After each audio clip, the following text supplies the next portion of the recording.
simplesmente dê uma oportunidade de ouvir nessa noite. Diz assim, Mateus capítulo 9, versículo 20. Mateus capítulo de número 9, versículo de número 20. E eis que uma mulher que havia já 12 anos padecia de um fluxo de sangue, e chegando por detrás dele, tocou a orla da sua veste, porque dizia consigo: se eu tão somente tocar a sua veste, ficarei sã. Amém? Só nesse versículo nós vamos ficar.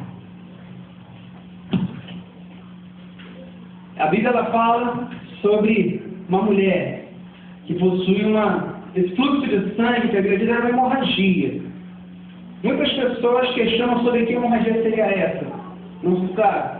Mas a Bíblia diz que existia uma mulher que havia 12 anos sofrendo de uma hemorragia, uma enfermidade do seu corpo, e ela colocou no seu coração e disse: se eu tão somente tocar as orlas, tocar as vestes de Jesus, eu vou ser curado. E por que esse versículo hoje? Amados, 60 mil. 60 mil é o número de pessoas que foram contabilizadas no terremoto que teve lá na China. Estava olhando hoje um site de notícias na internet, já está em 60 mil mortos que foram encontrados até agora nos escombros do terremoto. Só que o governo chinês afirmou que pode-se chegar até 80 mil mortos. Você consegue imaginar o que são 80 mil mortos? Eu não sei quantas pessoas existem aqui nesse bairro, mas eu creio que seria ou metade ou quase o bairro inteiro morto. É muita gente. São muitas pessoas que perderam a sua vida lá naquele terremoto. Quem não viu essa notícia aí durante a semana sobre esse terremoto da China? Terrível, né?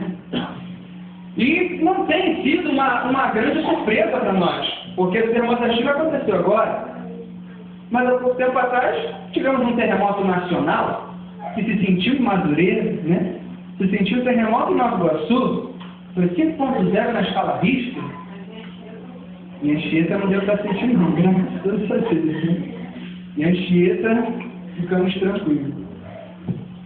Foi um terremoto nacional e também estamos observando aí, sempre está no noticiário que o mar cada vez mais está agitado, tomando a terra. Agora lá, se eu não me engano, era num país latino-americano, um vulcão que estava adormecido há muitos anos, despertou. Estamos vendo grandes catástrofes, coisas terríveis acontecendo, né? Pessoas morrendo, muitas coisas acontecem. E aí, muitas pessoas começam a se perguntar, né? Mas por quê? Quando teve aquele tsunami lá na Ásia, que matou também tantas mil pessoas, por quê? E aí, quando acontecem essas catástrofes climáticas, algumas pessoas que moram, por exemplo, na China, as pessoas elas estão saindo daquela área e estão indo para outra. E aí causa superpopulação, falta de alimento. Aí, quando existe a falta de alimento, o que acontece? O governo ele tem que produzir mais para poder alimentar mais a nação. E como é que o governo produz? Através de seus minerais, petróleo, ouro.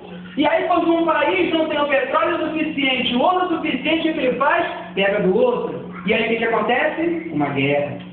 E guerra é sinal de morte. Numa guerra existem muitos mortos.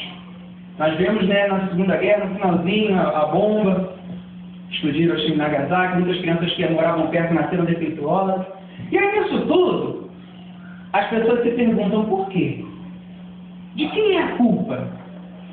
Por que é que houve esse terremoto na China? Por que morreram tantas pessoas? Por que existem as guerras? Por que existe a fome? Por que as crianças nascem defeituosas? Por que a miséria assola o mundo? E aí aparece, em todo esse cenário, um grande bode expiatório. Ele.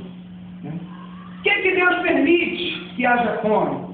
Por que Deus permite que haja guerra? Se Ele existe, por que Ele permite que tantas crianças morram de doença lá na África? Por quê? Mas, amados, se você não acredita nisso, ou